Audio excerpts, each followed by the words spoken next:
உங்களை அங்க கூப்பிடுவதற்கு ஒரே காரணம், நீங்க ஒரு வலதுசாரி எண்ணம் கொண்ட ஒரு தமிழ் தேசியவாதியா நீங்க இன்னைக்கு பிரதிபலிச்சுட்டு வந்துட்டு இருக்கீங்கிறது தான். யோசிச்சு பாருங்க, இத்தனை பேர் இருக்கிறாங்க, அவன் தேர்ந்தெடுத்து உங்களை கூப்பிடுறான் அப்படின்னா அப்ப அவனுக்கு தெரியுது இந்த ஆடு இங்கதான் புல்ல மேயும் அப்படின்னு அவனுக்கு தெரியுது. அதனாலதான் உங்களை அவன் கூப்பிட்டுருக்கான். நீங்களும் அந்த மேடையில போய் அருமையான ஒரு வார்த்தை சொன்னீங்க பாருங்க, பிராமணன் என்ற ஆயுதத்தை எடுத்துதான் நான் திராவிட கோட்டையை உடைக்க போறேன்னு. அறிவு இருக்காங்க உங்களுக்கு? அறிவு இருக்கா? முதல்ல பேசிக் அறிவு இருக்கா? தமிழ் ஏன் இந்த நிலைமைக்கு வந்தது?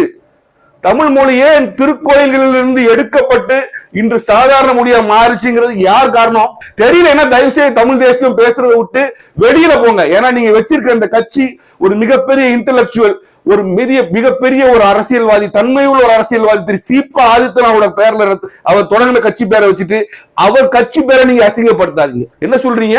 உங்களுக்கு அப்படி அந்த சமுதாயத்து மேல் அப்படி ஒரு தனிப்பட்டு இருந்தா நீங்களும் போங்க, அங்கே போய் அவளோட சேர்ந்துட்டு நீங்க எல்லாத்தையும் பண்ணுங்க, இங்க உட்காராதுன்னு நான் சொல்றேன்.